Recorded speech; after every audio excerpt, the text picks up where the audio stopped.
ఓం శ్రీ గురుభ్యో నమః. గుహ్యాద్గుహ్యతమం సారం గురుగీతా విశేషతః త్వత్ప్రసాదాచ్చ శ్రోతవ్యా తత్సర్వం బ్రూహి సూతనః.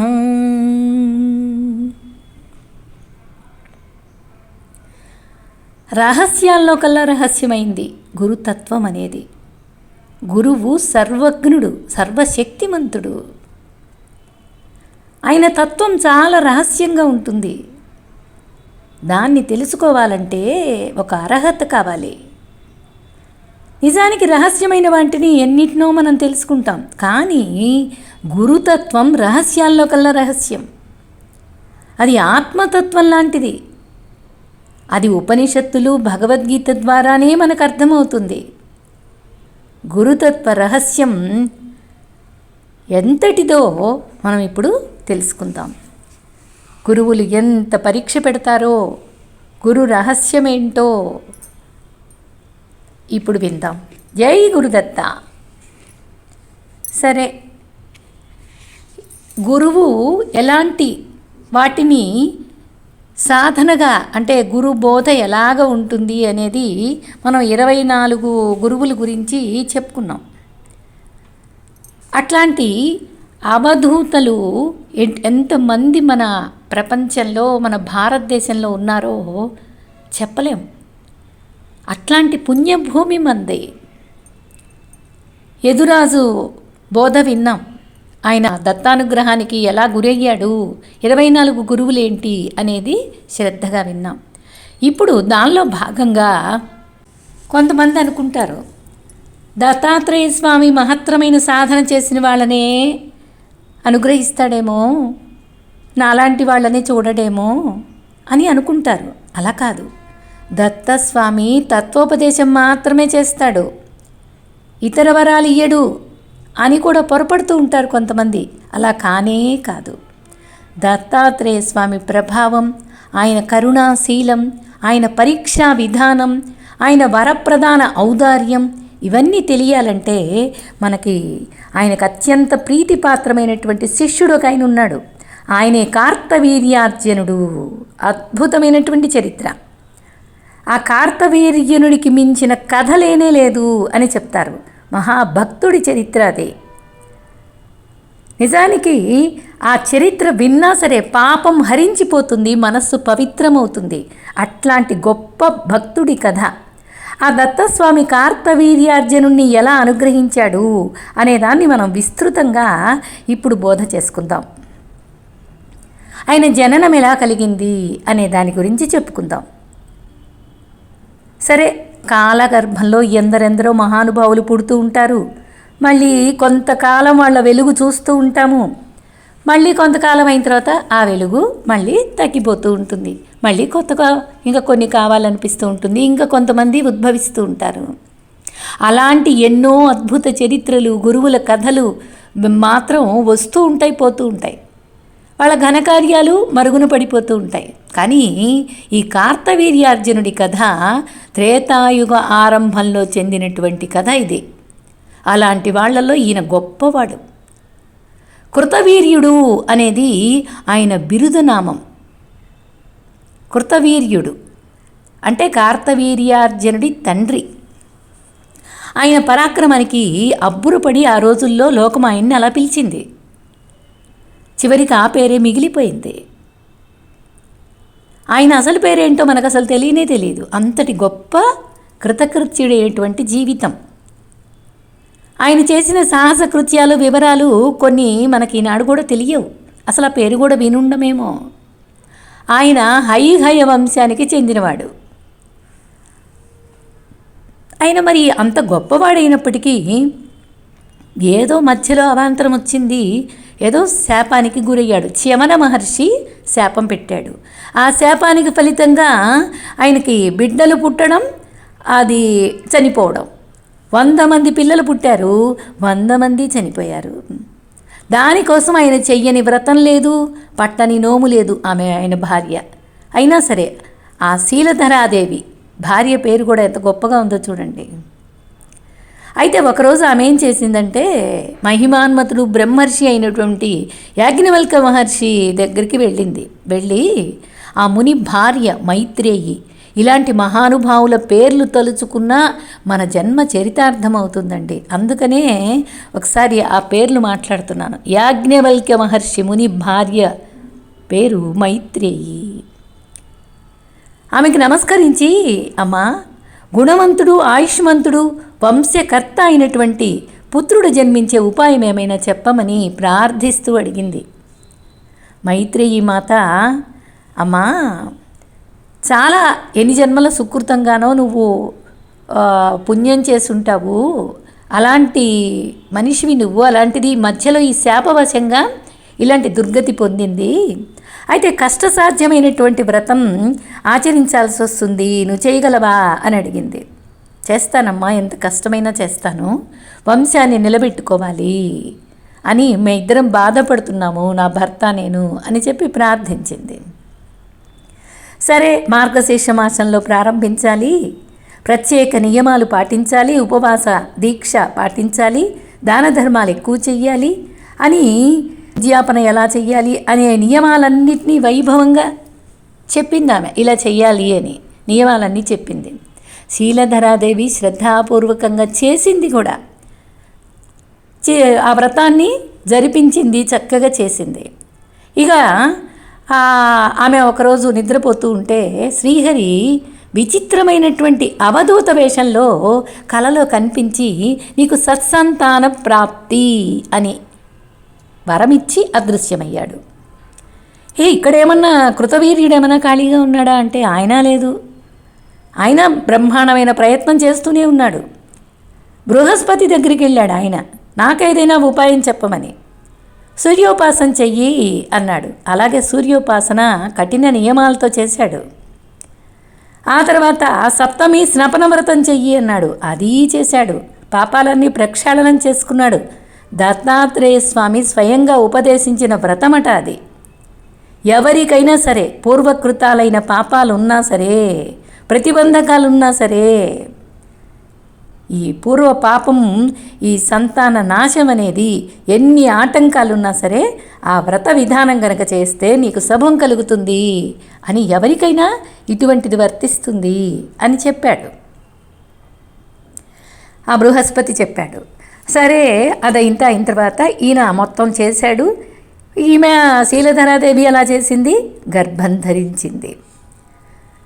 శ్రద్ధగా ఆచరించారు, ఎన్నెన్నో దానాలు చేశారు. ఆ సంతోషానికి సరే నెలలు నిండుతున్నాయి.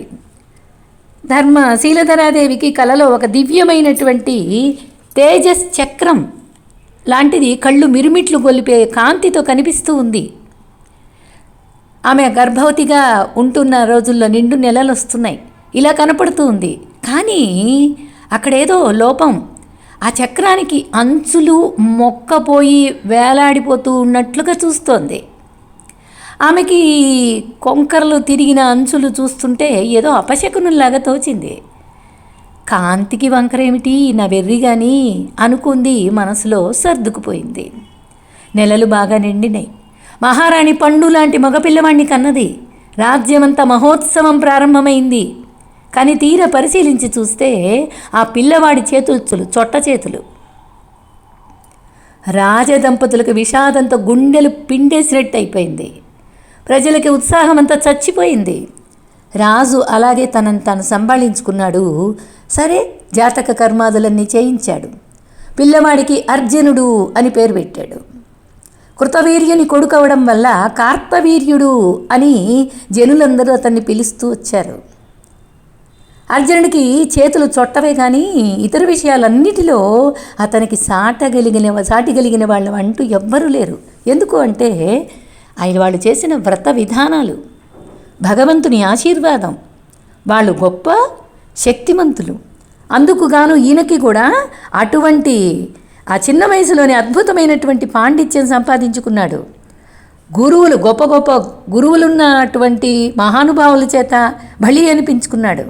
ఆ పిల్లవాడి ధర్మబుద్ధికి, బుద్ధి కుశలతకి మంత్రులు, గురువులు చాలా సంతోషపడ్డారు. కానీ రాజుకి మాత్రం చొట్ట చేతుల వల్ల నిర్వీర్యుడై వీరులలో నవ్వులు పాలవుతున్నటువంటి తన కొడుకుని చూసుకొని దిగులుగా ఉంది. చివరికి ఆ దిగులుతోనే పాపం రాజు చనిపోయాడు. మంత్రి, పురోహిత, పౌర ప్రముఖులందరూ సమావేశాలు చేసి ఆలోచించారు. మరి బాహులోపం ఉంటే ఉందిలే, అర్జునుడికి పట్టాభిషేకం చెయ్యాలి అని నిశ్చయించుకొని అతడితో పోయి చెప్పారు. అతను చాలా చిన్నవాడు, అప్పటికి సుమారు 15 ఏళ్ళు ఉండొచ్చు. కానీ అతని ధర్మబుద్ధి మాత్రం లోకోత్తరమైంది. కాళ్ళ దగ్గరకు స్వీకరించమని వచ్చినటువంటి బతిమాలుతున్నటువంటి రాజ్యలక్ష్మిని తృణ సమానంగా నిరాకరించేశాడు. అతడు వాళ్ళకి ఇలా చెప్పాడు కూడా, అయ్యలారా, నేను మీకు కృతజ్ఞుడిగా ఉంటాను, కానీ నాకు రాజ్యం వద్దు. పదవి వ్యామోహంతో, అధికార మోహంతో అశక్తుడు రాజ్యాన్ని కట్టుకొని తన విధిని నిర్వర్తించకపోతే నరకం తప్పదు కదా.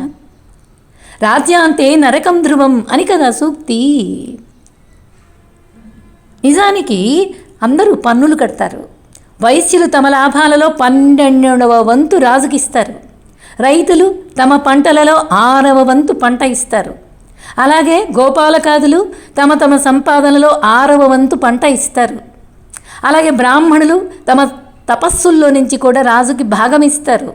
వీళ్ళంతా తమ శ్రమలోని భాగాన్ని రాజుకి ఎందుకు ఇస్తారు?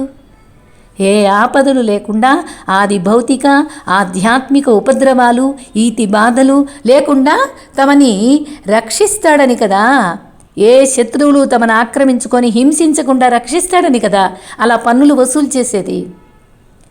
ఈ వ్యవస్థ అంతా ఇంతే.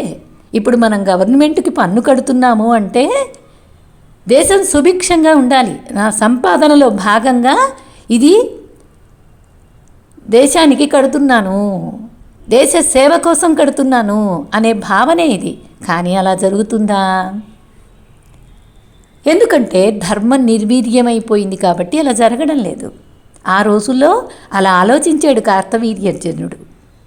ఆ చొట్ట చేతులతోనే నేను ఈ రక్షణ చేయగలనని వారి వారి భాగాలను నేను ఎలా అంగీకరిస్తాను చెప్పండి?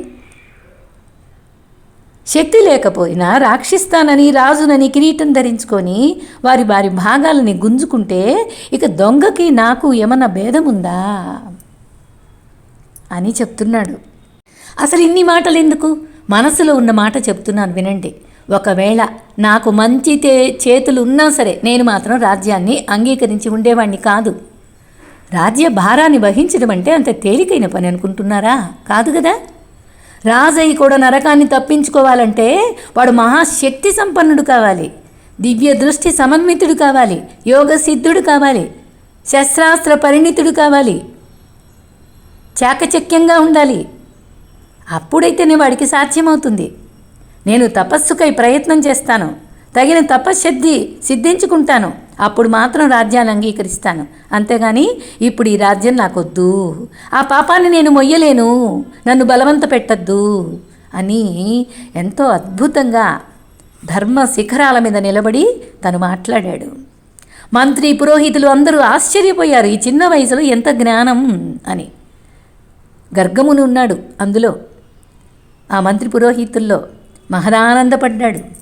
ఆయన కార్తవీర్యార్జునుడితో అన్నాడు, కుమారా, నీ నిశ్చయం ఇదే అయితే నేను ఒక ఉపాయం చెప్తాను నాయనా, నీ ధర్మబుద్ధికి నాకు చాలా ఆనందంగా ఉంది అంటూ చెప్పాడు. జగద్ రక్షణార్థమై త్రిమూర్తుల అంశలతో అవతరించినటువంటి దత్తాత్రేయ స్వామి సహ్యాద్రి కొండల్లో నివసిస్తున్నాడు. ఆయన యోగానికి ఏకైక ఆచార్యుడు, సమదర్శి. ఆయన్ని సేవించు నాయనా, నీ కోర్కెలను తీర్చగలవాడు ఆయనే, ఈ జగత్తుకి గురువు ఆయనే అని చెప్పాడు. దత్తస్వామి అనే పేరు వింటూ ఉండగానే అర్జునుడికి ఎందుకో ఒళ్ళంతా పులకరించిపోయింది. అతడు వినయపూర్వకంగా గర్గమునిని ప్రశ్నించాడు, అయ్యా, అంత నిశ్చయంగా ఎలా చెప్పగలుగుతున్నారు మీరు ఆయన గురించి అని. అంటే గర్గముని జంబాసుర వృత్తాంతం మనం ఇంతకుముందు విన్నాం కదా, అదంతా చెప్పాడు. ఆయన అంతటి గొప్ప మహాప్రభువు, ఆయన గొప్పవాడు. అయితే ఒక చిక్కు మాత్రం ఉంది. ఆ స్వామిని పరీక్షానిష్ఠురుడు, ఆయన అవధూత, ధర్మాధర్మాలు రెండు ఆయన దగ్గర తొత్తు కింద తొత్తులే. ధర్మం లేదు, అధర్మం లేదు. ఆయన ఎట్లా ఉంటాడు అనేది మనం ఊహించలేం అసలు. మన భక్త తీవ్రతను పరీక్షించడానికి ఆయన పన్నే పన్నాగాలు, వేసే వేషాలు ఇన్నని చెప్పలేం. కాబట్టి జాగ్రత్త. నువ్వు ఆయన పరీక్షకు తట్టుకోగలగాలి, నీకు పూర్తిగా విశ్వాసం కలగాలి. అప్పుడు నీ కోరిక ఆయనకు క్రీడాప్రాయం, అంత సులభంగా తీర్చేస్తాడు. ఇందులో సందేహం ఏమాత్రం లేదు అని గర్గమహాముని చెప్పాడు. సరే, ఆ మాటలు విన్నాడు, పెద్దల ఆశీర్వాదాలు పొందాడు. కార్తవీర్యుడు సహ్యాద్రికి వెళ్ళాడు. దత్తాత్రేయ ఆశ్రమంలో దత్తస్వామిని సందర్శించాడు, శరణాగతి చేశాడు. ఆయన్ని భక్తి ప్రపత్తులతో సేవిస్తూ ఉన్నాడు. నిజానికి పూర్వం దేవేంద్రుడు స్వామికి సేవ చేసిన విధానం విన్నాం. కానీ కార్తవీర్యుడి సేవా భక్తి ముందు దేవేంద్రుడి సేవా లాలిత్యం వెలవెలబోయిందని చెప్పచ్చు. ఇంతకు ముందు కథలో విన్నాం కదా, దేవేంద్రుడు ఎంత సేవ చేశాడని. ఇప్పుడు అది సరిపోదు. అట్లాంటి కార్తవీర్యార్జునుడు అంత దివ్యంగా సేవ చేశాడు. అనుక్షణం స్వామికి పాదసేవ చేస్తాడు, మద్యం కావాలంటే అందిస్తాడు, పళ్ళు తెచ్చి అర్పిస్తాడు, ఆయనకి చందనం రాస్తాడు, పూలదండలు అలంకరిస్తాడు, స్వామికి అన్నం పెడతాడు, ఉచ్చిష్టాన్ని భక్తితో ఆరగిస్తాడు, తిడితే కొడితే భరిస్తాడు, కంటి మీద కునుకు రానీయడు, దృష్టి మరలనీయడు, ఎదురు ప్రశ్న వెయ్యడు, సందేహాన్ని లోపలికి చొరనీయడు, పూర్తి విశ్వాసంతో ఉంటాడు. అకారణంగా స్వామికి కోపం వస్తే తనకి చొట్ట చేతులు కదా, ఉన్న 2 చొట్ట చేతులు కూడా ఊడిపోతాయి. ఊడిపోయినాయి. అది చూసి దత్తస్వామి చాలా నొచ్చుకున్నాడట. బికమొహం వేసుకొని ఉన్న కార్తవీర్యుడిని చూసి జాలేసి దత్తస్వామి అంటున్నాడు, రాజకుమారా, పుణ్యానికి పోతే పాపం ఎదురైంది కదా నీకు. క్షుద్రోపాసకుల్ని సేవిస్తే ఇలాగే ఉంటుందయ్యా. ఏదో నా వల్ల బాహుశక్తి వస్తుందని వచ్చావేమో. నాకేదో కాస్తో కూస్తో ఉపాసనా బలం అయితే ఉంది, కానీ ఈ మధ్యానికి ఈ ఉంపుడు కత్తెకు మరిగి మతిపోయిన నా వల్ల ఇప్పుడు నీకున్న గోడు కూడా ఊడిపోయింది కదా, ఆ చొట్ట చేతులు కూడా ఊడిపోయినాయి కదా. ఏం చేస్తావు? తప్పించే శక్తి నాకు లేదు. ఎవరో ఏదో చెప్తే నమ్మి పెద్ద ఆశతో వచ్చుంటావు నా దగ్గరికి. నీ కాలం అంత వ్యర్థమైపోయింది కదా. సరే, అయిందేదో అయిపోయిందిలే. ఇప్పటికైనా ఈ తాగుబోతోడిని విడిచి ఎవరినైనా మంచివాళ్ళని పట్టుకో అని చెప్పాడు దత్తస్వామి. కార్తవీర్యుడు కళ్ళల్లో నీరు కుక్కుకున్నాడు స్వామి మాటలకి. గర్గముని మాటలని గుర్తుకొచ్చినాయి. ఆయన దీనంతో స్వామితో ఇలా అన్నాడు దీనంగా, దేవా, నీవు మాయాధ్యక్షుడివైన పురాణ పురుషుడివయ్యా. నువ్వు సామాన్యుడివి కాదు. నీతో ఉన్న ఈ తల్లి సాక్షాత్తు రమాదేవి. స్వామి, మేము మూఢులమే, అల్పులమే, వక్రబుద్ధులమే. నీ మాయకు లోబడి నీ తత్వాన్ని తెలుసుకోలేము. బ్రహ్మేంద్రాదులే మోహంలో పడిపోతే ఇంక మేమెంత నాయనా? అలాంటి మమ్మల్ని నువ్వే స్వయంగా వంచాలని చూస్తే నా తండ్రి, ఇక మాకు దిక్కెవరయ్యా? ఈ 2 చేతులే కాదు, ఈ 2 కాళ్ళు కూడా పోతే పోని, నేను మాత్రం నిన్ను వదలను. నీ పాదాలు అంతకంటే వదలను, నీ సేవ వదలను. ఇది మాత్రం నా అభిప్రాయం, నా నిశ్చయం అని చెప్పేశాడు గట్టిగా. అర్జునుడి నిశ్చయాన్ని తెలుసుకున్నాడు దత్తస్వామి. లోపల సంతోషించాడు, నిజరూపం చూపించాడు. అర్జున, కావాల్సిన వరాలు కోరుకో. నా పరీక్షకు కూడా నువ్వు తట్టుకొని నిలబడ్డావు. నీ భక్తికి నేను సంతోషించాను అని ప్రేమగా అన్నాడు. అర్జునుడు మళ్ళీ నమస్కరించి అంటున్నాడు, స్వామి, నాకు ప్రజాపాలనలో ధర్మార్థాలు నిత్యము అభివృద్ధి పొందాలి. ఇతరుల మనోభావాలన్నీ నాకు తెలియాలి. యుద్ధాల్లో నన్ను ఎదిరించగలవాడెవ్వరూ ఉండకూడదు. 1000 చేతులు కావాలి. అణిమాది అష్టసిద్ధులు కావాలి. నిప్పులో, నీటిలో, నింగిలో, నేలలో, అన్నిట్లో నాకు నిరర్గళమైనటువంటి గమనం ఉండాలి. నన్ను స్మరించుకుంటే చాలు, రాష్ట్రంలో ఎవరికైనా పోయిన వస్తువులు దొరకాలి. స్వామి, ఇన్ని శక్తులు లభిస్తే మనిషికి గర్వం తలకెక్కి దారి తప్పే ప్రమాదం ఉంది కదా. కాబట్టి నన్ను ఎప్పుడైనా దారి తప్పితే నేను, పెద్దలైన వాళ్ళు దగ్గరుండి మంచి బోధించే వరం కూడా నువ్వే ఇవ్వాలి. నాకెల్లప్పుడూ మంచి అతిథులు లభించాలి. నా కోశాగారం తగ్గిపోకూడదు. స్వామి, ఎంత చేసినా మనిషికి మరణం తప్పదు కదా. అయితే అత్యధిక ప్రసిద్ధుడైన మహావీరుడి చేతులలో మరణించే యోగాన్ని నాకు ప్రసాదించు అని గొప్పగా వరం కోరుకున్నాడు కార్తవీర్యుడు. గురుదేవా, అన్నిటికీ మించి నీ మీద భక్తి నిశ్చలంగా ఉండేటటువంటి వరం ఇవ్వు అని ప్రార్థన చేశాడు. తడుముకోకుండా కావాల్సినవన్నీ కోరుకున్నాడు. దత్తస్వామి, అర్జున, నువ్వు కోరుకున్నవన్నీ ఇచ్చేశానయ్యా, నువ్వు చక్రవర్తివి, సమర్థుడివి అవుతావు, నీకొక దివ్య రథాన్ని ఇస్తున్నాను, తీసుకో, శుభమస్తు అని మహదానందంగా ఆశీర్వదించి పంపేశాడు. ఇంకా కార్తవీర్యునుడి గురించి వినాలంటే ఒక అద్భుతమైన చరిత్ర అండి. అది ఆయన గురించి తలుచుకున్నా, అటు దత్తస్వామిని ఇటు కార్తవీర్యుణ్ణి ఇద్దరిని మననం చేసినా, ఇది శ్రవణం చేసినా, ఇది చదివినా, ఇది విన్నా ఒక అద్భుతమైనటువంటి మనస్సు ప్రశాంతత, ఉన్న పాపాలన్నీ కడిగేస్తుందనేటువంటి ప్రతీతి గురుదేవుని ఆశీర్వాదం వల్ల లభించినాయి. మనం కూడా శ్రద్ధగా విందాం, ఆ దత్తస్వామి అనుగ్రహాన్ని సంపాదించుకుందాం. జై గురుదత్త.